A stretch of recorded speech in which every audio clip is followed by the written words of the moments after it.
നമസ്തേ. 4 പതിറ്റാണ്ടിലേറെ കാലമായി അമേരിക്കയ്ക്കെതിരെ ഒറ്റയാൾ പോരാട്ടം നടത്തുന്ന ഒരു വ്യക്തിയാണ് ശ്രീ ടി.ആർ. ഡേവിഡ്. സിനിമാ കഥയെ പോലും വെല്ലുന്ന ജീവിതാനുഭവങ്ങളുള്ള വ്യക്തിയാണ്. അദ്ദേഹത്തിൻ്റെ അനുഭവങ്ങളെയും ജീവിതത്തെയും കുറിച്ച് പങ്കുവയ്ക്കുകയാണ് ഇവിടെ. സ്വാഗതം. Thank you.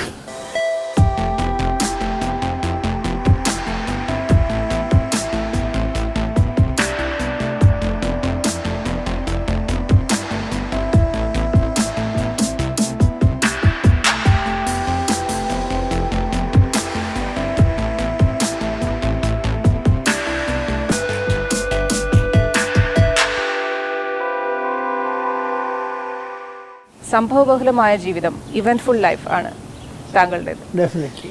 കുട്ടിക്കാലം തൊട്ട് ഉള്ള കാര്യങ്ങളിൽ നിന്ന് വരാം. ഈ ജനിച്ചതും വളർന്നതൊക്കെ തൃശ്ശൂരാണ്. ഒരു 10-17 വയസ്സ് വരെ അവിടെ ഉണ്ടായിരുന്നു. സർ, തുടക്കം തൊട്ടുള്ള കാര്യങ്ങൾ, പഠനം, വിദ്യാഭ്യാസമൊക്കെ എങ്ങനെയായിരുന്നു? ഞാൻ പൂവത്തൂർ എന്ന് പറഞ്ഞ സ്ഥലമുണ്ട്, നിയർ ഗുരുവായൂർ, തൃശ്ശൂർ ഡിസ്ട്രിക്റ്റിൽ. അവിടെയാണ് ജനിച്ചു വളർന്നത്. എൻ്റെ മദർ ഒരു സ്കൂൾ ടീച്ചറായിരുന്നു. ഞാൻ പഠിച്ചത് സെൻറ്റ് ജോസഫ്സ് ഹൈസ്കൂളാണ്, പാവറട്ടി എന്ന് പറയും, പാവറട്ടി. കേരളത്തിൽ ഞാൻ ഈ 17 വയസ്സ് വരെ പൂവത്തൂർ ജീവിക്കും, പാവറട്ടിയിൽ ഹൈസ്കൂളിൽ പഠിക്കാൻ പോകും. 17 വയസ്സിൽ ഞാൻ ടീച്ചേഴ്സ് ട്രെയിനിങ് ഉണ്ട്, ഒരു ബൈഫർക്കേറ്റഡ് കോഴ്സ് എന്ന് പറയും. അതും കഴിഞ്ഞിട്ട് കംപ്ലീറ്റ് ചെയ്തില്ല, ഞാൻ ബോംബെക്ക് പോയി. ആ സമയത്ത് എനിക്ക് എയർ ഇന്ത്യയിലൊരു ജോലി കിട്ടി. ഞാനൊരു 4-5 മാസം അവിടെ വർക്ക് ചെയ്തു എയർ ഇന്ത്യയിൽ. ആ സമയത്തൊരു ശർമ്മ എന്ന് പറഞ്ഞ ഒരാൾ, അയാൾ LLB ലോയറാണ്. അയാൾ എന്നെ വന്ന് റിക്രൂട്ട് ചെയ്ത് എന്നെ ഡൽഹിക്ക് കൊണ്ടുപോയി. അപ്പോൾ ഡൽഹിയിലാണ് 1961-62 ഞാൻ പഠിക്കാൻ പോയതും ഫുൾ ടൈം ജോബ് ചെയ്യാനും.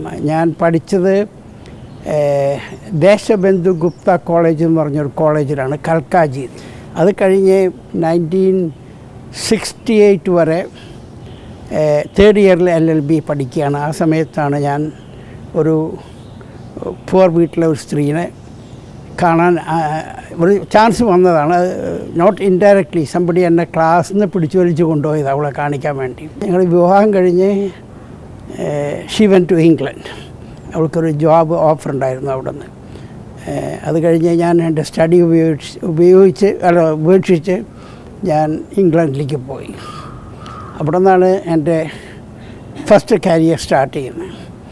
ഞാൻ ലോയ്ക്ക് പഠിക്കുമ്പോൾ ഇന്ത്യയിലെ ചീഫ് ജസ്റ്റിസ് ഒരാളുണ്ട്, retired chief justice doctor Teja Singh എന്ന് പറയും. പുള്ളിയുടെ വീട്ടിൽ ഞാൻ പാർട്ട് ടൈം ജോലി ചെയ്യുമായിരുന്നു. It's only short period. And when I was holding so many things, യൂണിയൻ്റെ work, company work, evening class, കോളേജിൽ പോക്ക്, ഐ വാസ് എക്സ്ട്രീംലി ബിസി. പിന്നെയാണ് ഇംഗ്ലണ്ടിൽ എൻ്റെ ലൈഫ് സ്റ്റാർട്ട് ചെയ്യുന്നത്. അവിടെ ഞാൻ ബ്രിട്ടീഷ് പോസ്റ്റ് ഓഫീസിലായിരുന്നു, on her majesty's royal service. അങ്ങനെ ഞങ്ങളൊരു 5-6 കൊല്ലം അവിടെ ജീവിച്ചു, അറൗണ്ട് 7 years. എൻ്റെ 3 daughters were born when we were in England. My eldest daughterൻ്റെ പേര് ആഷ്ലിൻ. അവൾ പേര് മാറ്റി വേറൊരു പേരാക്കി. ഇപ്പോഴത്തെ മാരീഡ് നെയിം ആഷ്ലിൻ ഹൈനർ എന്നാണ്. സെക്കൻഡ് ഡോട്ടർ, അവളുടെ പേര് ആൻ തലക്കോട്ടൂർ എന്നാണ്. She never married. She is a budding actress, പല മൂവിയിലും ആക്ട് ചെയ്തിട്ടുണ്ട്. She gave me a list of things, I didn't have chance to read even see it. പിന്നെയുള്ളത് ഇളയ മകളുടെ പേരാണ് ജൂലിയ തലക്കോട്ടൂർ എന്നാണ്. ഇപ്പോൾ അവൾ ജൂലിയ ബെന്നറ്റാണ്. And she is undergoing a divorce. Actually divorce is over. പിന്നെ ഞങ്ങൾ അങ്ങനെ ഇരിക്കുമ്പോഴാണ് അമേരിക്കയ്ക്ക് പോകുന്നത്. ബിക്കോസ് ഇംഗ്ലണ്ട് ഈസ് 7 വർഷത്തെ ഇംഗ്ലണ്ടിലെ ജീവിതത്തിന് ശേഷം. അതെ, അത് കഴിഞ്ഞ് ഈ 3 മക്കളെ ഞാൻ എൻ്റെ വൈഫ് കൊണ്ടുവന്ന് ഇന്ത്യയിലാക്കി ടെമ്പററി. കാരണം എന്ന് പറഞ്ഞാൽ അവിടെ ചെല്ലുമ്പോൾ പരീക്ഷ എഴുതണം. അവിടുത്തെ അമേരിക്കൻ പരീക്ഷ, ആറിൻ്റെ പരീക്ഷയുണ്ട്. അപ്പോൾ എൻ്റെ വൈഫ് വൈറ്റ്ലി കൗൺസിലിൻ്റെ പരീക്ഷ എഴുതി പാസ്സായിട്ടുള്ളത് 6ൻ്റെ. അങ്ങനെ ഞങ്ങൾ ചെന്ന് എൻ്റെ വൈഫ് ഒരു ഹോസ്പിറ്റലിൽ ജോലി സ്റ്റാർട്ട് ചെയ്തു ഡിട്രോയിറ്റിൽ. ഞങ്ങൾ ഡിട്രോയിറ്റ് എന്ന് പറഞ്ഞ സ്ഥലത്താണ് പോയത്. അവിടെ ഞങ്ങളുടെ ഫ്രണ്ട്സൊക്കെ ഉണ്ടായിരുന്നു. അത് കഴിഞ്ഞ് അവിടുത്തെ കളി എന്ന് പറയുന്നത് ഈ ഡയറക്ടർ ഓഫ് നേഴ്സിംഗ് അവർ തന്നെ ഒരു ഹോസ്പിറ്റൽ നടത്തുന്നുണ്ട്. അപ്പോൾ അവർക്ക് ചീപ്പ് ലേബറിനെ വേണം. മനസ്സിലായോ? അവർ പെണ്ണുങ്ങളെ പാസ്സാക്കുന്നതും ഫെയിലാക്കുന്നതും ബേസ്ഡ് ഓൺ അവർക്ക് എവിടെ പൈസ സേവ് ചെയ്യാമെന്നുള്ള. അത് കഴിഞ്ഞ് എൻ്റെ വൈഫ് പരീക്ഷ തോറ്റു. അപ്പോൾ എല്ലാവരും ഇൻ എ സ്റ്റേറ്റ് ഓഫ് ഷോക്കിനോ. അത് കഴിഞ്ഞ് ഞങ്ങൾ ഇവരെ കോട്ടയിൽ കയറ്റി ബോർഡ് ഓഫ് നേഴ്സിങ്ങിന്. അപ്പോൾ ഞാനാണ് അതിൻ്റെ മെയിൻ ആൾ. അത് കഴിഞ്ഞ് പിന്നെ പരീക്ഷ എഴുതിയപ്പോൾ ഈ കേസിലുള്ള എല്ലാവരും പാസ്സായി. മനസ്സിലായോ? അവിടെ പല കളികളും നടക്കുന്നുണ്ട്. അമേരിക്കയിൽ നടക്കുന്ന അറിയണമെങ്കിൽ അവിടെ ജീവിച്ച ആളായിരിക്കണം. പിന്നെ ഉണ്ടായതെന്ന് വെച്ച് കഴിഞ്ഞാൽ എന്നെ ഒരു ക്ലർക്കായിട്ട് എടുത്തത് ഈ മിച്ചിഗൺ ബെല്ലിൽ. അപ്പോൾ ക്ലറിക്കൽ ജോബിനൊക്കെ വെറും ഹൈസ്കൂൾ മതി അവിടെ. അന്ന് ആഴ്ചയിലാണ് അവിടെ ശമ്പളം. അന്ന് കിട്ടുന്നതൊരു $150 ആഴ്ചയിൽ.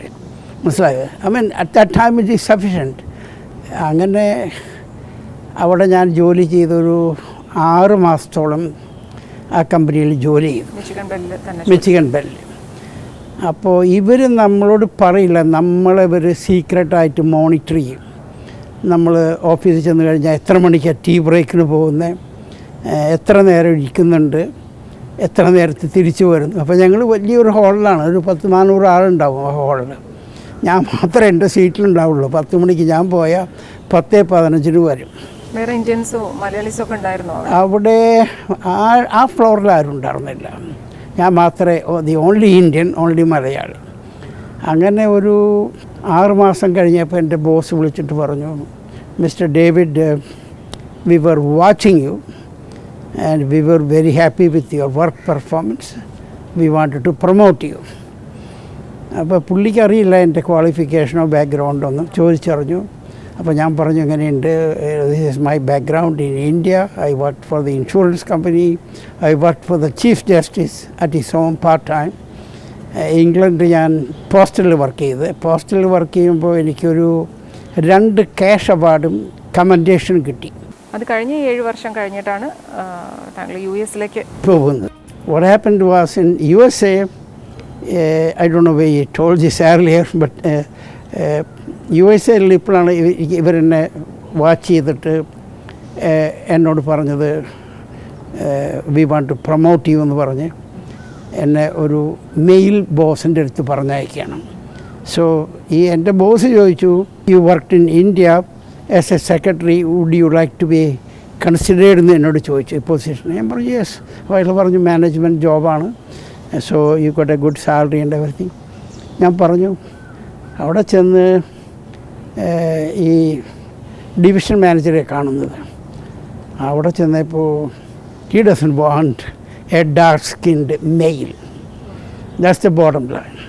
He wanted young girls because all these bosses, they have young girls, 600 of them, our company. So I was the first sacrificial lamb. മനസ്സിലായോ? remember, no, I don't want. അപ്പോൾ ഒരു സെൻട്രൽ പേഴ്സണൽ പറഞ്ഞു, you got to hire him because he has the skill. എനിക്കുള്ള സ്കില്ലുണ്ട്, experience ഉണ്ട്, എഡ്യൂക്കേഷനുണ്ട്. And ഈ company ഒരു ഈക്വൽ എംപ്ലോയ്മെൻറ്റ് ഓപ്പർച്യൂണിറ്റി കമ്പനിയാണ്. സോ അയാൾ എന്നെ എടുത്തു. ഒരാഴ്ച കഴിഞ്ഞപ്പോൾ പറയാം, you are not fit to do my job. I can't sleep with him. I am a മാൻ.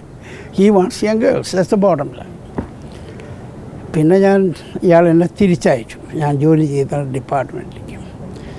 അത് കഴിഞ്ഞ് ഞാൻ EEOC എന്ന് പറഞ്ഞൊരു ഗവൺമെൻറ്റൽ ഏജൻസി ഉണ്ട്, ഫെഡറൽ ഗവൺമെൻറ്റിൻ്റെ ഈക്വൽ എംപ്ലോയ്മെൻറ്റ് ഓപ്പർച്യൂണിറ്റി. ജോലി വിട്ടു? വിട്ടില്ല, ജോലിയില്ല. അത് എന്നെ തിരിച്ചയച്ചു. ഞാൻ വേറെ ഡിപ്പാർട്ട്മെൻറ്റിലേക്ക് തിരിച്ചു വന്ന്. അതെ, ഓക്കെ.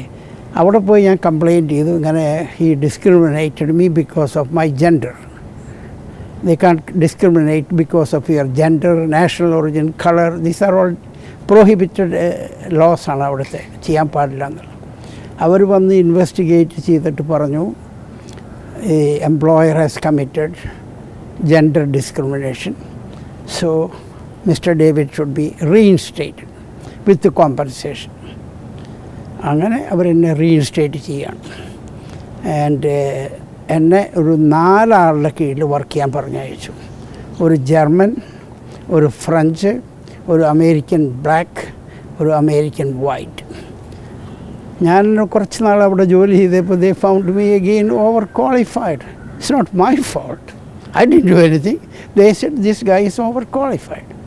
അപ്പോൾ ഈ അമേരിക്കൻ വൈറ്റ് പറഞ്ഞു, mister David, there are ways to additional മാർഗമുണ്ട്, അഡീഷണൽ പ്രൊമോഷൻ കിട്ടാൻ വേണ്ടി. അതിനൊരു 3 ദിവസത്തെ ഒരു ടെസ്റ്റ് ഉണ്ട്. അപ്പോൾ അയാൾ പറഞ്ഞു, ഞാൻ നിങ്ങളെ സ്പോൺസർ ചെയ്യാം എന്ന് പറഞ്ഞ് ഞാൻ ആ ടെസ്റ്റിന് പോയി. അപ്പോൾ ഞങ്ങൾ 10-20 ആളുണ്ട് ഒരു ഹാളിൽ. അപ്പോൾ ഇവരൊക്കെ ഞങ്ങളെ റിമോട്ട്ലി വാച്ച് ചെയ്യും, മേ ബി 5 miles away. അവരുടെ ടോപ്പ് ടെക്നോളജിയാണ്. ആ സമയത്ത് ഓഫീസിന് മെയിലൊക്കെ ഡെലിവറി ചെയ്യുന്ന റോബോട്ടാണ്.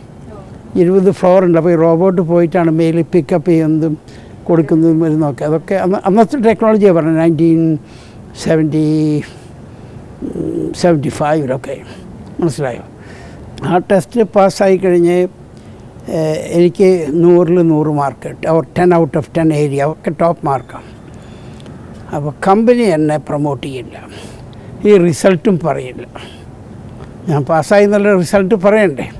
So they used the prior complaint filed against them as a retaliation. മനസ്സിലായോ? റിറ്റാലിയേറ്റ് ചെയ്യാൻ പാടില്ല എന്നാണ്. സോ അത് കഴിഞ്ഞ് ഞാൻ കമ്പനിയുടെ എതിരായിട്ടൊരു റിറ്റാലിയേഷൻ കംപ്ലൈൻറ്റ് ഫയൽ ചെയ്തു. അപ്പോൾ അന്ന് എൻ്റെ ഒരു പുതിയ മാനേജർ വന്നു, ഒരു സ്ത്രീയാണ്. എനിക്കറിയില്ലായിരുന്നു അവൾ US അറ്റോർണിയുടെ വൈഫാണെന്ന്.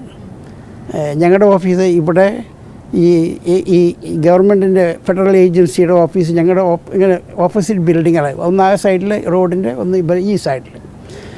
ഞാൻ അവിടെ ചെന്നപ്പോൾ എന്നെ ഈ US അറ്റോർണി പറഞ്ഞയച്ചു അവിടുത്തെ സ്റ്റാഫ്. അപ്പോൾ അവർക്കൊക്കെ അറിയാം, അത് പ്ലാനായിരുന്നു. അവിടെ ചെന്നപ്പോൾ അയാളില്ല, അയാളുടെ ഓഫീസ്. അയാളുടെ ഫ്രണ്ടിൽ ഒരു ഫോട്ടോ ഇരിക്കുന്നു. ആ ഫോട്ടോയിൽ ഈ സ്ത്രീയും ഇയാളിരിക്കുന്നത് ഹസ്ബൻഡ് ആൻഡ് വൈഫ്. അപ്പോൾ ഞാൻ അവിടുന്ന് ഉടനെ പോന്നു. ഞാൻ എൻ്റെ സീറ്റിൽ വന്നപ്പോൾ ഇവരെന്നെ വിളിച്ച് പറഞ്ഞു, mister David, we have a opportunity for you to work in our parent company AT&T. Interest ഉണ്ടോ എന്ന് ചോദിച്ചു. അപ്പോൾ ഞാൻ പറഞ്ഞു യെസ്. അപ്പോൾ തന്നെ അവർ ടിക്കറ്റ്, കമ്പനിയിൽ അതിന് ടിക്കറ്റൊക്കെ ഇഷ്യൂ ചെയ്യും. ഫസ്റ്റ് ക്ലാസ് ടിക്കറ്റ് തന്നു. ഐ ഫ്ലൂ ടു ഒർലാൻഡോ എന്ന് പറഞ്ഞ സ്ഥലത്താണ്. അപ്പോൾ അവിടെ എന്ന് പറഞ്ഞാൽ ഞങ്ങൾ ഒരു 1500 ആൾക്കാർ, ഗവൺമെൻറ് US ഗവൺമെൻറ് 1970 ഈ മൊണോപ്പൊളി തകർക്കാൻ വേണ്ടി ഒരു കേസ് കൊണ്ടുവന്നിട്ടുണ്ടായിരുന്നു. അപ്പോൾ ഈ കേസ് ഡിഫെൻഡ് ചെയ്യാൻ വേണ്ടി ഞങ്ങളെ ഒരു 1500 ആൾക്കാരെ ഈ കമ്പനിയുടെ ഈ 22 സബ്സിഡിയറീസ് ഉണ്ട്, അവിടെ നിന്ന് റിക്രൂട്ട് ചെയ്ത് ഇവിടെ കൊണ്ടുപോയി. ഞങ്ങളുടെ ടൈറ്റിൽ ലീഗൽ അനലിസ്റ്റ് എന്നാണ്. ഞങ്ങളുടെ ജോബ് എന്താണെന്ന് വെച്ച് കഴിഞ്ഞാൽ ഈ US ഡിപ്പാർട്ട്മെൻറ്റ് ഓഫ് ജസ്റ്റിസിൻ്റെ ടൺസ് ഓഫ് പേപ്പർ വരും അണ്ടർ ദ ഡിസ്കവറി പ്രൊസീജിയർ, അവർ കൊടുത്തയക്കും. അപ്പോൾ ഞങ്ങളത് വായിച്ചിട്ട് we have to make notes അവിടെ to prove the case against. അങ്ങനെ ഇരിക്കുമ്പോൾ ഇവരും US ഗവൺമെൻറ്റും, ആ കേസിൻ്റെ പേര് USA വേഴ്സസ് AT&T എന്നാണ് കേസിൻ്റെ. It's a long case, went on 15-16 years. അപ്പോൾ ഞങ്ങളുടെ എഗ്രിമെൻ്റ് എന്ന് പറയുന്നത് ഞങ്ങൾ each one of us will work, ഈ കമ്പനിക്ക് ഒരു 5 കൊല്ലം മിനിമം വർക്ക് ചെയ്യണമെന്നാണ് ബോണ്ട് പോലെയാണ് ജസ്റ്റ് എഗ്രിമെൻറ്റ്. അത് കഴിഞ്ഞാൽ we have to go back to the companies. ഞങ്ങൾ വർക്ക് ചെയ്ത കമ്പനിക്ക് തിരിച്ചു പോകണം. അപ്പോൾ ഇവരെല്ലാ ബെനിഫിറ്റുകളുണ്ട്, ഒരുപാട് ബെനിഫിറ്റുണ്ട്. ദേ ഞങ്ങളുടെ വീട് വിൽക്കും മിച്ചിഗാനിലുള്ളത്. ഇവിടെ വന്നു കഴിഞ്ഞാൽ പുതിയ വീട് മേടിക്കാൻ അവർ കുറേ കോസ്റ്റുകളൊക്കെ തരും. 5 years എഗ്രിമെൻറ്റ്. അങ്ങനെ 2.5 കൊല്ലം കഴിഞ്ഞപ്പോൾ US ഗവൺമെൻറ്റും AT&T ആയിട്ടൊരു എഗ്രിമെൻറ്റിലെത്തി. അവർ പറഞ്ഞു ഈ കമ്പനികളൊക്കെ മുറിച്ച് 2-3 കമ്പനികളെ പിടിച്ച് ഒരു കമ്പനിയാക്കുക, മറ്റ് 2-3 കമ്പനികളെ പിടിച്ച് വേറൊന്നാക്കുക. അങ്ങനെ 4-5 കോമ്പറ്റീഷൻ കമ്പനികളായിട്ട് അവർ തമ്മിൽ കോമ്പീറ്റ് ചെയ്യാം. ആ സമയത്ത് ഇവർ ഞങ്ങളെ വിളിച്ചൊരു മീറ്റിങ്ങിന് വിളിച്ചു. അപ്പോൾ ഞങ്ങളോട് പറഞ്ഞു, ഇത് പേപ്പറിലൊക്കെ വന്നിട്ടുണ്ട്, ന്യൂസ് പേപ്പറിൽ, അപ്പോൾ mister David, not me, they told all of us, നിങ്ങൾക്ക് 2-3 ഓപ്ഷൻ ഉണ്ട്. ഒന്ന്, നിങ്ങൾ വന്ന കമ്പനിയിലേക്ക് തിരിച്ചു പോകാം, അല്ലെങ്കിൽ വേറൊരു കമ്പനി ഈ വിത്തിൻ ബെൽ സിസ്റ്റത്തിൽ അവിടേക്ക് പോകാം, അല്ലെങ്കിൽ റിട്ടയർമെൻറ്റ് ചെയ്യാം. റിട്ടയർമെൻറ്റ് ചെയ്യുകയാണെങ്കിൽ നിങ്ങളുടെ പെൻഷനും നിങ്ങളുടെ മെഡിക്കലും തരും. ഇവരെന്ത് ചെയ്തെന്ന് വെച്ച് കഴിഞ്ഞാൽ, ഇവർക്ക് വേണ്ട കുറേ ആൾക്കാർ ഇവർ സെലക്ട് ചെയ്തിട്ട് അവർക്ക് ഈ ബെനിഫിറ്റുകളൊക്കെ കൊടുത്തു, ഈ പറഞ്ഞ എഗ്രിമെൻറ്റ്. എന്നെ വിളിച്ചിട്ട് ഈ മിച്ചിഗൻ ബെല്ലിൻ്റെ ഡിവിഷൻ മാനേജർ ഒർലാൻഡോയ്ക്ക് വരിക, എന്നിട്ട് പറഞ്ഞൊരു 35,000 ഒരു ചെക്ക് തന്നിട്ട് പറഞ്ഞു, mister David, take the money, you want to quit. അപ്പോൾ അന്ന് എനിക്ക് എൻ്റെ മകൻ 3 വയസ്സായുള്ളൂ, എൻ്റെ മറ്റേ daughter 7, next one 9, next one 11 or 12. എൻ്റെ ഫാദറുണ്ട് അന്ന് അമേരിക്കയിലുണ്ട്. ആ സമയത്ത് ഇവർ എന്നെ വിളിച്ചിട്ട് ഒരു $5,000 സ്പെഷ്യൽ മെറിറ്റ് ഇൻക്രീസ് തന്നു. മനസ്സിലായി? മൺഡേ, ഫ്രൈഡേ എന്നെ ഫയർ ചെയ്യുക ജോലിയിൽ നിന്ന്. മനസ്സിലായോ? അത് കഴിഞ്ഞിട്ട് ഇവരോട് ഞാൻ എൻ്റെ വീട് വിൽക്കാൻ പറയുമ്പോൾ ഇവർ ചെയ്യില്ല. അന്ന് ഇൻട്രസ്റ്റ് റേറ്റ് 20% ആയിട്ടുണ്ട്. Never in the history, American ഹിസ്റ്ററിയിൽ 20% ഇൻട്രസ്റ്റ് റേറ്റ് ആയിട്ടില്ല. 0 ആണ് സാധാരണ. ഇപ്പോൾ കാറൊക്കെ മേടിക്കാൻ 0 ആണ്, പലിശ കൊടുക്കണ്ട. ആൾക്കാർ നമ്മുടെ പിന്നാലെ നടക്കുക മേടിക്കാൻ പറഞ്ഞിട്ട്. അന്ന് അതല്ല, സിറ്റുവേഷൻ വേറെയായിരുന്നു. അന്ന് ഈ വലിയ വലിയ എപ്കോട്ട്, ഡിസ്നി വേൾഡ് ഒക്കെ വന്ന് വരുന്നേ ഉള്ളൂ. ഇറ്റ്സ് എ ടൂറിസ്റ്റ് സെൻ്ററാണ് ഒർലാൻഡോ എന്ന് പറയുന്നത്. അപ്പോൾ ഞാൻ പറഞ്ഞു, എനിക്ക് 35 വേണ്ട, ഞങ്ങൾക്ക് സ്മോൾ ചിൽഡ്രൻ ഉണ്ട്. ഞാൻ വീട്ടിൽ പോയി. ഒരു 7 മണിയായപ്പോൾ ഇയാൾ പിന്നെയും വിളിച്ചു, മിസ്റ്റർ ഡേവിഡ്, കം ടുമാറോ, നാളെ ഒരു മീറ്റിങ്ങിന് വരുമോ, നിങ്ങളുടെ വൈഫിനെയും കൊണ്ടുവരണമെന്ന് പറഞ്ഞു. ഞാൻ പറഞ്ഞു, അവിടെ ചെന്നപ്പോൾ ഇയാൾ പറഞ്ഞു, $45,000 തരാം, ക്വിറ്റ് ചെയ്യുമോ എന്ന് ചോദിച്ചു. അപ്പോൾ ഞങ്ങൾ, എൻ്റെ വൈഫുണ്ട് കൂടെ, സംസാരിച്ചപ്പോൾ ഞങ്ങൾ പറഞ്ഞു പൈസ വേണ്ട. We have lot of benefits in the company. Contributory pension തരുമായിരുന്നു. ഞങ്ങൾ ഇത്ര % ഇട്ട് അത്ര അവർ തരണം. 401k എന്ന് പറഞ്ഞൊരു പെൻഷൻ പ്ലാനുണ്ട്. പിന്നെ full life insurance, dental, medical, പല ബെനിഫിറ്റുകളുണ്ട്. Free telephone. അപ്പോൾ ഞാൻ പറഞ്ഞു വേണ്ട, I got small children. Then he says, you are fired. There is no basis. ഒരാളെ ഫയർ ചെയ്യുന്നതിന് വല്ല കുറ്റം ചെയ്യണ്ടേ? അപ്പോൾ തിങ്കളാഴ്ച എനിക്ക് $5,000 ശമ്പളം കൂട്ടി തന്നാൽ എവറി 6 months ഒരു റേസ് കിട്ടും. അപ്പോൾ എൻ്റെ സാലറി മച്ച് ലോവറായിരുന്നു. So they have to catch up. അപ്പോൾ കമ്പനിയുടെ എഗ്രിമെൻറ്റ് പ്രകാരം if an employee is terminated, they have to give ഒരു കൊല്ലം വർക്ക് ചെയ്തതിന് 1 മാസത്തെ സാലറി തരണം, കോമ്പൻസേഷൻ. അപ്പോൾ ഞാൻ നിയർലി 8 കൊല്ലം വർക്ക് ചെയ്തിട്ട് 8 മാസത്തെ സാലറി തരണം. ഒരു തരില്ല. വീട് വിൽക്കാൻ പറഞ്ഞു, ബിക്കോസ് അന്ന് ഇൻട്രസ്റ്റ് റേറ്റ് ഹൈ ആയതുകൊണ്ട് ആരും ബയേഴ്സില്ല. അപ്പോൾ ഇവരുടെ എഗ്രിമെൻ്റ് പ്രകാരം ഇവർ ഈ വീട് വാങ്ങിക്കണം എന്നുള്ളതാണ്, whether there is a buyer or not. അവർ ചെയ്യില്ല. എൻ്റെ മൂവിങ് എക്സ്പെൻസ് തിരിച്ചു പറയാൻ പറഞ്ഞാൽ അത് തരില്ല. ഇവരെന്നെ literally held me to economic ransom എന്ന് പറയും, ബ്ലാക്ക് മെയിൽ. മനസ്സിലായി? കോർപ്പറേഷൻ്റെ സ്ട്രാറ്റജിയാണ്. They want to save the money. ഇതിൻ്റെ ഉള്ളിൽ കൂടെ ഒരു കാര്യം പറയാനുള്ളത്, ഈ സമയത്ത് ഈ മിച്ചിഗൻ ബെല്ല് അവരൊരു 1000 ചില ആൾക്കാരെ ലേ ഓഫ് ചെയ്യാം. അപ്പോൾ അവരോടൊക്കെ പറഞ്ഞു, നിങ്ങൾക്ക് ഞങ്ങൾ പെൻഷൻ തരാം, മെഡിക്കൽ ബെനിഫിറ്റും തരാം. അത് കൂടാതെ കണ്ട് സെലക്ട് ആൾക്കാരോട് പറഞ്ഞു 1 കൊല്ലത്തെ സാലറി തരാമെന്ന് പറഞ്ഞു. അപ്പോൾ അതൊന്നും എനിക്കറിയില്ല, വാട്ട് ഈസ് ഗോയിങ് ഓൺ. ഞാൻ അവിടെ നിന്ന് പോന്നു കഴിഞ്ഞിട്ട് ഞാൻ ഫ്ലോറിഡയിൽ ഒർലാൻഡോയിലാണ് താമസിക്കുന്നത്. അതിപ്പോൾ റിസർച്ച് ചെയ്തപ്പോൾ കണ്ടാണ്. ആ കേസിൽ അവരൊരു ക്ലാസ് ആക്ഷൻ തുടങ്ങി ഈ കമ്പനിക്ക് എതിരായിട്ട്. അപ്പോൾ ഈ ക്ലാസ് ആക്ഷൻ മെമ്പേഴ്സിന് ഇവർ പെൻഷനും കൊടുത്തു, മെഡിക്കലും കൊടുത്തു. അവർക്ക് കൊടുക്കാത്ത 1 കൊല്ലത്തെ അഡീഷണൽ സാലറി ഉണ്ട്, ചില ആൾക്കാർക്ക് കൊടുത്തുള്ളൂ. ആ കേസ് നടക്കുകയായിരുന്നു കോർട്ടിൽ. അതൊന്നും എനിക്കറിയില്ല, ഇതിപ്പോൾ റിസർച്ച് ചെയ്ത് കണ്ടുപിടിച്ചാണ്. അത് കഴിഞ്ഞ് ഇവർ ഈ കൺട്രാക്ട് ചെയ്തിട്ടുള്ള ഒറ്റ ബെനിഫിറ്റും തരില്ല. അങ്ങനെയായിട്ട് ഞാനൊരു മാർഗ്ഗമില്ല, പിള്ളേരെ ഫീഡ് ചെയ്യണ്ടേ, മോർഗേജ് കൊടുക്കണം, 2 കാർ പേയ്മെൻറ്റ് കൊടുക്കണം, സ്വിമ്മിംഗ് പൂളിന് കെമിക്കലും ഇലക്ട്രിസിറ്റിക്ക് ഒരു $300 വേണം ആഴ്ചയിൽ അന്ന്. So it's expensive, we have no way. അങ്ങനെ ഞാൻ എൻ്റെ ഫാദറെ തിരിച്ച് ഇന്ത്യക്ക് അയച്ചു. പുള്ളി said I don't want to be a burden on you guys എന്ന് പറഞ്ഞ് പുള്ളി അടുത്ത പ്ലെയിനിൽ ഞങ്ങൾ ഇങ്ങോട്ട് കയറ്റി വിട്ടു. വിത്തിൻ ഫ്യൂ ഡേയ്സ് ഞാൻ ഒരു റിലീസ് സൈൻ ചെയ്തു. ആ സൈൻ ചെയ്യുന്ന റിലീസിൽ പറയുന്നത് ഞാൻ ജോബ് ക്വിറ്റ് ചെയ്തു എന്നാണ്. അപ്പോൾ എന്നെ ഫയർ ചെയ്യുന്ന എൻ്റെ വൈഫിൻ്റെ മുമ്പിൽ വെച്ചിട്ടാണ്.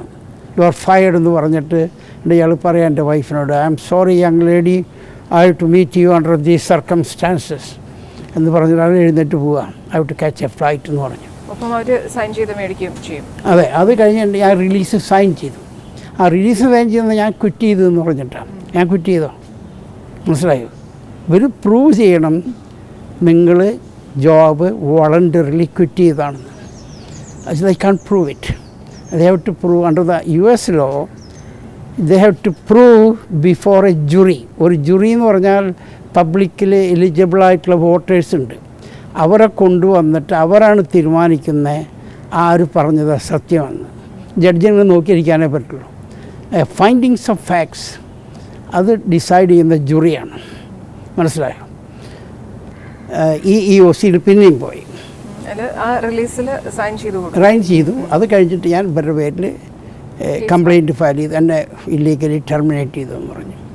അപ്പോൾ ഈ EOCയുടെ റോളെന്ന് പറഞ്ഞു കഴിഞ്ഞാൽ when you pay money to the right people, they don't conduct no investigation. മനസ്സിലായോ? ഞാൻ ടാമ്പ എന്ന് പറഞ്ഞ സ്ഥലത്താണ് ഈ EOCയുടെ ഓഫീസ് ഇൻ ഫ്ലോറിഡയിൽ. അവർ കംപ്ലയിൻറ്റ് ഫയൽ ചെയ്ത് ഞാൻ പറഞ്ഞു എന്നെ ടെർമിനേറ്റ് ചെയ്ത് retaliation and national origin and they violated the ADA എന്ന് പറയും, age discrimination in employment act എന്ന ADA എന്ന് പറഞ്ഞാൽ. ഈ ടെർമിനേഷൻ ചെയ്തിട്ടുള്ളത് violation of title 7 of the civil rights act എന്നാണ് പറയുന്നത്.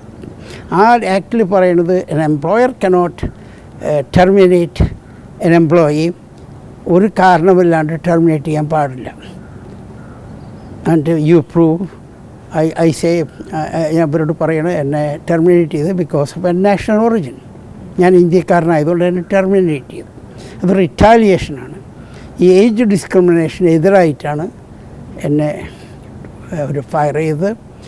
അങ്ങനെ ആ കമ്പനിയുമായിട്ടുള്ള ഒരു കേസ് ചെയ്തതിന് ശേഷം ഈ ഒരു 40 വർഷം ഫൈറ്റ് ചെയ്തു. നിയമ പോരാട്ടം തന്നെ നടത്തിക്കൊണ്ട് അത് നടക്കാമെന്ന് പറഞ്ഞു കഴിഞ്ഞ് ഇവർ പിന്നെ പല അഭ്യാസങ്ങൾ ഒപ്പിച്ചു. അഭ്യാസം എന്ന് പറഞ്ഞാൽ ഞാൻ ചിക്കാഗോയിൽ പോയിട്ട് ഒരു ഫേമസ് ആയിട്ടുള്ള ഒരു മലയാളി ലോയറുണ്ട്. അയാളുടെ പേര് സിറിയാക്ക് കാപ്പിൽ നിന്നാണ്, തൊടുപുഴയിലാണ്, പാലയിൽ. പുള്ളിയുടെ I don't know there family എന്ന് എനിക്കറിയില്ല. പുള്ളിയെ പോയി കണ്ടു. അടുത്ത പ്ലെയിനിൽ ഞാനും പുള്ളിയും കൂടി ഒർലാൻഡോയിലേക്ക് വന്നു. അപ്പോൾ പുള്ളി ഞങ്ങളുടെ വീട്ടിൽ 2-3 ദിവസം താമസിച്ചു. എൻ്റെ വൈഫിനെയും പിള്ളേരൊക്കെ ഇൻ്റർവ്യൂ ചെയ്തു, സത്യമാണോ പറയുന്നത് അറിയാൻ വേണ്ടി. So he was convinced I was fired. അത് കഴിഞ്ഞ് ഇയാളൊരു അമെൻഡഡ് കംപ്ലയിൻറ്റ് ഫയൽ ചെയ്തു. ഞാൻ ഒറിജിനൽ കംപ്ലയിൻറ്റ് ഫയൽ ചെയ്ത് വരെ 10 മില്യൺ സൂ ചെയ്തിട്ട് ഡിമാൻഡിങ് ജൂറി ട്രയൽ. അല്ല, അപ്പോൾ റിലീസ് ചെയ്തതിന് ശേഷം താങ്കൾക്ക് വേറെ ജോലിയിൽ പ്രവേശിക്കാനുള്ളൊരു അവസരമൊന്നും കിട്ടിയില്ല. അപ്പോൾ ഇവരുടെ വേറൊരു സ്ട്രാറ്റജി ഉള്ളത് നമ്മളെ ബ്ലാക്ക് ലിസ്റ്റ് ചെയ്യും. നമ്മൾ എവിടെ ചെന്നാലും ഒരു എംപ്ലോയർ എടുക്കില്ല. അത് കഴിഞ്ഞ് ഇവർ ഈ കാപ്പിനെ പിടിക്കാൻ തുടങ്ങി. അതുകൊണ്ട് വിളിച്ചിട്ട് പറഞ്ഞു ഞങ്ങൾ കുറേ കേസ് തരാം, ഹാൻഡിൽ ചെയ്യാവോ. അപ്പോൾ കാപ്പിന് മനസ്സിലായി ഇവരുടെ സൂക്കട് വേറെയാണ്, ഇവരെ ഇൻഫ്ലുവൻസ് ചെയ്യാനാണ്. ഞാൻ പറഞ്ഞു ഈ said I am not interested. പിന്നെ ഞാൻ ചിക്കാഗോയിൽ പോയപ്പോൾ ഞാൻ പുള്ളിയായിട്ട് കോൺഫറൻസിന് പോയതാണ്. അപ്പോൾ ഈ ബാർ കൗൺസിലിൽ നിന്നൊരു ഫോൺ കോള്. പുള്ളി സെൽഫോണിലാണ്. പുള്ളിയുടെ വൈഫ് വലസ അടുത്ത റൂമിൽ സീറോക്സ് ചെയ്യാം. അപ്പോൾ എന്നോട് പറഞ്ഞു പിക്കപ്പ് ഡേവിഡ് എന്ന് പറഞ്ഞു. ഞാൻ പിക്കപ്പ് ചെയ്തു. അപ്പോൾ bar council want to talk to mister Kappil എന്ന് പറഞ്ഞു. ഫോൺ പുള്ളിക്ക് കൊടുത്തു. അപ്പോൾ അവർ ചോദിച്ചു നിങ്ങൾക്കൊരു ജോബ് ഒരു ജഡ്ജായിട്ട് കുക്ക് കൗണ്ടിയിൽ അപ്പോയിൻറ്റ് ചെയ്യാൻ ഇൻട്രസ്റ്റ് ഉണ്ടോ എന്ന് ചോദിച്ചു. അപ്പോൾ അയാൾ പറഞ്ഞു നോ നോട്ട് ഇൻട്രസ്റ്റഡ് എന്ന് 3 പ്രാവശ്യം പറഞ്ഞു. I heard him saying no not interested. അപ്പോൾ ഇവരുടെ ടാക്ടിക്സ് എന്താണെന്ന് വെച്ച് കഴിഞ്ഞാൽ എന്നെ ബീറ്റ് ചെയ്യാൻ വേണ്ടി എൻ്റെ വക്കീലിനെ പിടിക്കുക എന്നുള്ളതാണ്, മനസ്സിലായോ? ഇത് കഴിഞ്ഞ് ഇവർ ഈ ജഡ്ജിനെ ഇൻഫ്ലുവൻസ് ചെയ്യാൻ വേണ്ടിയിട്ട് ജഡ്ജിൻ്റെ കൂടെ ജോലി ചെയ്തിരുന്ന സ്ത്രീയുണ്ട്. അവളുടെ പേര് ആൻസി കൺവേ എന്നാണ്. അവളൊരു പ്രൈവറ്റ് ലോയറാണ്. അവളെ പിടിച്ചു കൊണ്ടുവന്ന് ഇവർ ജഡ്ജിൻ്റെ വീട്ടിൽ പോകും. ഇവള് ജഡ്ജിൻ്റെ വീട്ടിൽ പോവും, ജഡ്ജ് ഇവളുടെ വീട്ടിൽ പോവും, ഇവർ പ്രൈവറ്റായിട്ട് മീറ്റ് ചെയ്യാൻ തുടങ്ങി. It is a flagrant violation of the canons of ethics. അത് ഞാൻ വരെ പിടിച്ചു. ഈ ലോവർ കോർട്ടിൽ പോകുമ്പോൾ അവിടുത്തെ കളിയെന്ന് പറയണത്, ഇവിടെ ഇന്ത്യയിലെന്ന് പറഞ്ഞാൽ ചീഫ് ജസ്റ്റിസാണ് ഇപ്പോൾ ഇവിടുത്തെ ഹൈക്കോർട്ടിൽ, ആർക്ക് ഏത് പാനലാണ് വേണ്ടതെന്നുള്ളത്. അമേരിക്കയിൽ അങ്ങനെയല്ല, അവിടുത്തെ ക്ലർക്കിൻ്റെ കയ്യിലാണ്. അപ്പോൾ ക്ലർക്കിന് പൈസ കൊടുത്തു കഴിഞ്ഞാൽ ഏത് ജഡ്ജാണ് വേണ്ടതെന്ന് അവനാണ് സെലക്ട് ചെയ്യുന്നത്, ഇവർക്ക് വേണ്ട ജഡ്ജിനെ. അങ്ങനെ ഈ കേസ് ഈ ജഡ്ജിനെ 20 സഹിതം പിടിച്ചു. ഈ ജഡ്ജ് റീഡ് എന്നാണ് പറയണത്. അയാളെ ഞാൻ FBI റിപ്പോർട്ട് ചെയ്തു. അത് കഴിഞ്ഞ് ചീഫ് ജസ്റ്റിസ് US സുപ്രീം കോർട്ടിലെ വാറൻ ബർഗർ എന്ന് പറഞ്ഞ ഒരാൾക്കും റിപ്പോർട്ട് ചെയ്തു. വാറൻ ബർഗർ കിട്ടിയപ്പോൾ സംഗതി എന്താണെന്ന് മനസ്സിലായിട്ട് ഇയാളോട് രാജിവെച്ചോളാൻ പറഞ്ഞു. ഇയാൾ രാജിവെച്ചു, നാറിയിട്ട് ജഡ്ജ്. അത് കഴിഞ്ഞ് ഇയാൾ വേറൊരു ലോ ഫേമിൽ പാർട്ട്ണറായി വർക്ക് ചെയ്യാൻ തുടങ്ങി. പിന്നെ നടക്കുന്നതാണ് കളികൾ. ഇയാൾ രാജിവെച്ചപ്പോൾ ഈ കേസ് ഈ കോർട്ടിൽ നിന്ന് ഒരു 90 നാഴി അകലെയുള്ള ഒരു കോർട്ടിലേക്ക് മാറ്റി. അവിടെയാണ് പിന്നെ കളികൾ. അങ്ങനെ ഫൈനലി 40 കൊല്ലം കഴിഞ്ഞിട്ടും കേസ് മൂവ് ചെയ്യില്ല. ഈ സെയിം പാറ്റേണാണ്. അവസാനം ഞാൻ US സുപ്രീം കോർട്ടിൽ റിറ്റ് ഓഫ് മാൻഡമസ് ഫയൽ ചെയ്തു. അത് ഫയൽ ചെയ്ത് US സുപ്രീം കോർട്ട് October 2, 2017 എൻ്റെ petition for a writ of mandamus approve ചെയ്തു. എന്നോട് ഫയൽ ചെയ്യാമെന്ന് പറഞ്ഞു. അത് ഫയൽ ചെയ്യാമെന്ന് പറഞ്ഞ് ഞാൻ $300 ഫയലിംഗ് ഫീ, അതും 40 സെറ്റ് ബ്രീഫുണ്ട്, അതും കോർട്ടിൽ കൊടുത്തു. അവിടെ ചെല്ലുമ്പോൾ അവിടുത്തെ ക്ലർക്ക് അതെടുക്കില്ല. US സുപ്രീം കോർട്ട് ഇഷ്യൂ ചെയ്യുന്ന ഓർഡർ അവിടുത്തെ തുക്കട ക്ലർക്ക് റിജക്റ്റ് ചെയ്യാണ്, ഓരോ കാരണങ്ങൾ പറഞ്ഞു. ഇങ്ങനെ നീട്ടിക്കൊണ്ടിരിക്കുകയാണ്. അവരുടെ സ്ട്രാറ്റജി എന്ന് പറഞ്ഞാൽ to delay until I die. സാധാരണ മനുഷ്യരനെ ഒരു കേസ്, അതും മറ്റൊരു രാജ്യത്താവുമ്പോൾ പ്രത്യേകിച്ചും ഇവിടെ വന്ന് സെറ്റിൽ ആയതിനു ശേഷമെങ്കിലും അത് വേണ്ട പൊക്കോട്ടെ എന്ന് തീരുമാനിക്കും. പക്ഷെ ഒരു ഫൈറ്റ് ചെയ്ത് തന്നെ നിൽക്കുന്നത് ഇപ്പോഴും ഈ ഒരു ഏജിലും 40 വർഷത്തോളമായിട്ട് നിയമയുദ്ധം നടത്തുക എന്ന് പറഞ്ഞാൽ അതൊരു വ്യത്യസ്തമായിട്ടുള്ളൊരു സംഭവം തന്നെയാണ്. സാർ ഇപ്പോൾ ആഗ്രഹിക്കുന്നത്, അവരിൽ നിന്ന് ആഗ്രഹിക്കുന്നത്, ഇപ്പോൾ കോമ്പൻസേഷൻ്റെ കാര്യം പറഞ്ഞു, എന്താണ് അടുത്ത സ്റ്റെപ്പ്? അണ്ടർ ഈ ലോ, ഈ അമേരിക്കൻ ലോ അനുസരിച്ചിട്ട് ഫസ്റ്റ് ഓഫ് ഓൾ ഇത് ഇൻവെസ്റ്റിഗേറ്റ് ചെയ്യേണ്ടത് OFCCP എന്ന് പറയും, office of the federal contractor compliance എന്ന് പറഞ്ഞൊരു ഡിപ്പാർട്ട്മെൻ്റ് ഉണ്ട്. അതിനെപ്പറ്റി ആർക്കും അറിയില്ല. Because I am fighting for just cause. മനസ്സിലായോ? എനിക്ക് കേസ് ഇല്ലെങ്കിൽ ഞാൻ ഫൈറ്റ് ചെയ്യില്ല. At the age of 81, nobody will fight, give up. 40 വർഷത്തെ നിയമ പോരാട്ടം ഇപ്പോഴും തുടരുന്നു. 81ാമത്തെ വയസ്സിലും ജസ്റ്റിസ് വേണം, നീതി നടപ്പാവണം എന്നുള്ള ഉദ്ദേശത്തോടു കൂടി തന്നെ മുന്നേറുകയാണ്. ഈ യുദ്ധത്തിൽ താങ്കൾ വിജയിക്കട്ടെ എന്ന് ആശംസിക്കുകയാണ്. വളരെയധികം നന്ദി. Thank you.